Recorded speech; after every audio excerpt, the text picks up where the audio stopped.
Assalamualaikum warahmatullahi wabarakatuh. Perkenalkan, nama saya Winda Astuti dengan rekan saya Savitri Ropitasari dan Rohmawati. Di sini kami akan menjelaskan tentang materi psikologi konsumen. Pertama, definisi psikologi konsumen.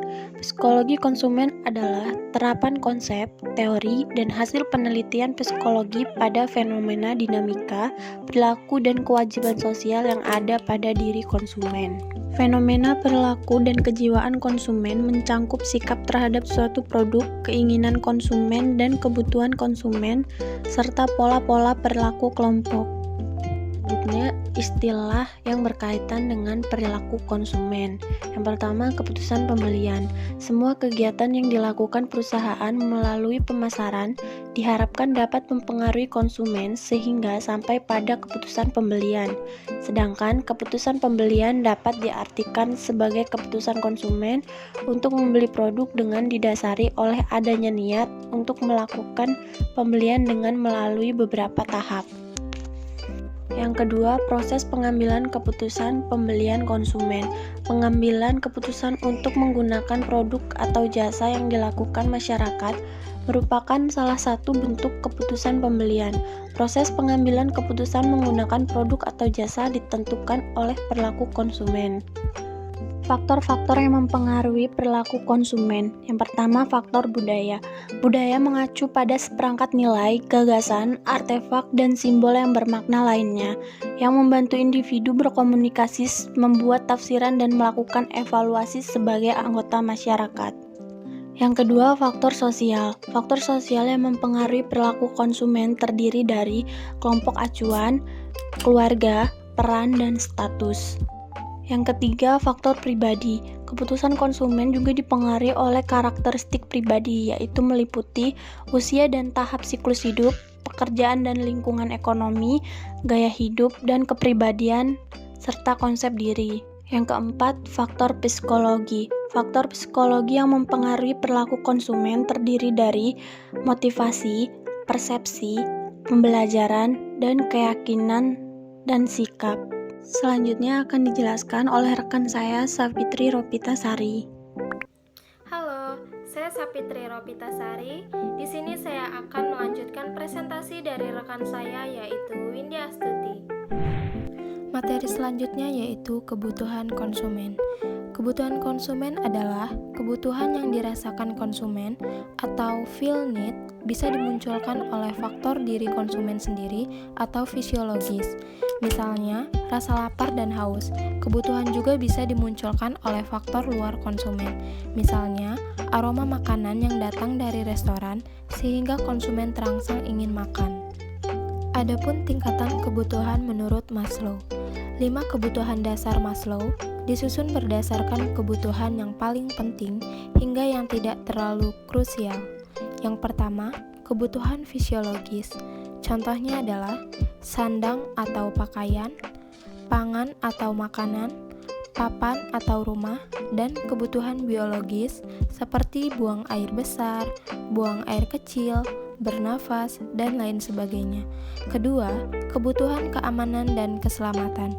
Contohnya seperti bebas dari penjajah, bebas dari ancaman, bebas dari rasa sakit, bebas dari teror, dan lain sebagainya. Keempat, kebutuhan penghargaan. Contohnya seperti pujian, piagam, tanda jasa, hadiah, dan banyak lagi.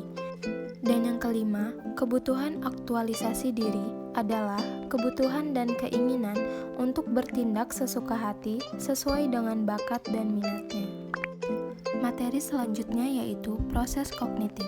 Semua proses kognitif yang terlibat dalam perolehan dan penyimpanan dari informasi meliputi perhatian, persepsi, dan ingatan. Proses kognitif dimulai dari seleksi sampai persepsi. Selanjutnya ada status afektif.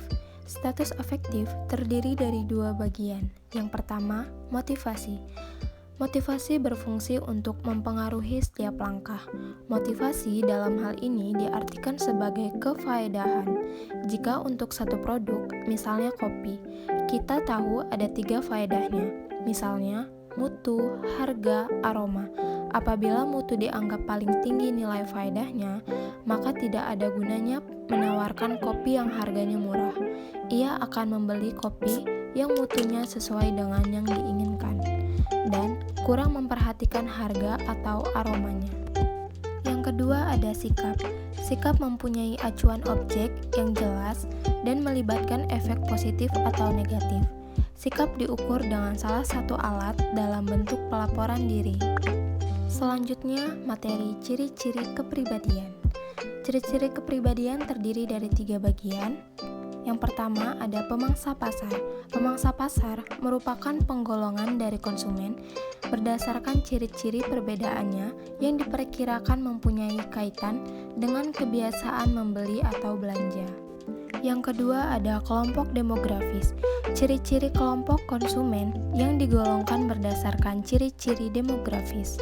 Ada konsumen pria, konsumen wanita, konsumen remaja, dan konsumen lanjut usia.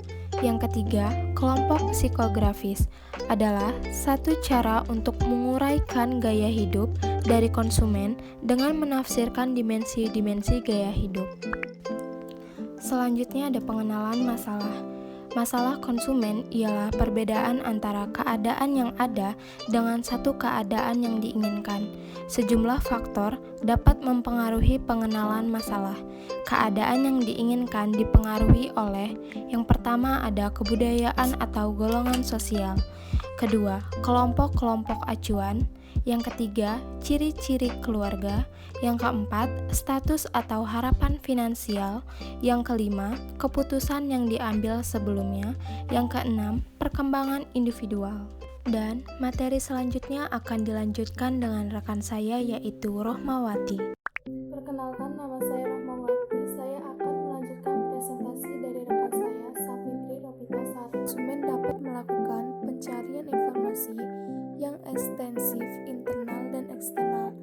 Informasi konsumen internal diperoleh secara aktif melalui pencarian-pencarian sebelumnya dan pengalaman pribadi, sedangkan informasi eksternal diperoleh dari 4 macam sumber, yaitu sumber-sumber pribadi seperti teman, kenalan, dan keluarga, sumber-sumber bebas seperti profesional bayaran, badan-badan pemerintah, sumber-sumber pemasar, sumber-sumber pengalaman langsung. Informasi dapat dicari tentang kriteria penilaian yang sesuai untuk pemecahan masalah, adanya berbagai macam alternatif pemecahan, ujuk kerja dari setiap pemecahan alternatif terhadap setiap kriteria evaluasi merupakan langkah terakhir. Penilaian dan seleksi alternatif. Strategi pemasaran yang efektif dapat dikembangkan berdasarkan pengetahuan tentang kriteria penilaian mana yang digunakan oleh konsumen, bagaimana konsumen mempersepsikan berbagai alternatif terhadap setiap kriteria, kepentingan relatif dari setiap kriteria, sejumlah kriteria penilaian seperti harga, mutu, ketahanan dapat dijadikan pertimbangan.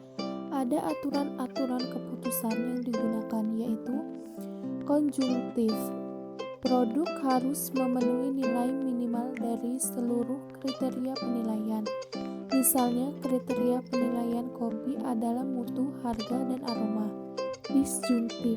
Produk harus memenuhi nilai minimal yang cukup tinggi untuk salah satu kriteria dari kriteria penilaian yang digunakan. Misalnya, merek kopi memenuhi nilai minimal untuk kriteria mutu. Eliminasi. Produk harus memenuhi semua kriteria yang digunakan pada tingkat yang dapat diterima. Leksikografis. Kriteria berdasarkan prioritas kepentingannya dan kriteria yang terpenting ke kriteria yang paling kurang penting.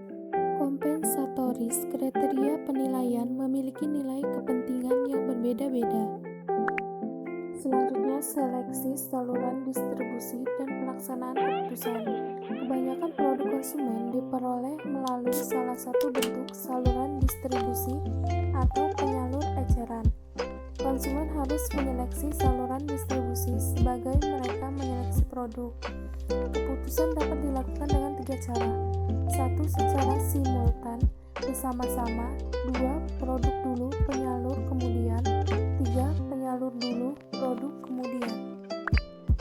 Proses pasca pembelian. Proses pasca pembelian setelah melakukan pembelian, beberapa konsumen mengalami kesangsian atau kecemasan tentang pembeliannya atau pertentangan pasca pembelian.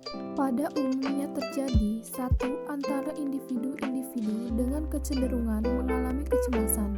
2. Setelah satu pembelian yang tidak dapat ditiadakan. 3. Jika penting bagi konsumen. 4. Jika melibatkan pilihan yang sulit antara dua atau lebih alternatif. Demikian presentasi dari kami. Mohon maaf jika ada kesalahan. Wassalamualaikum warahmatullahi wabarakatuh.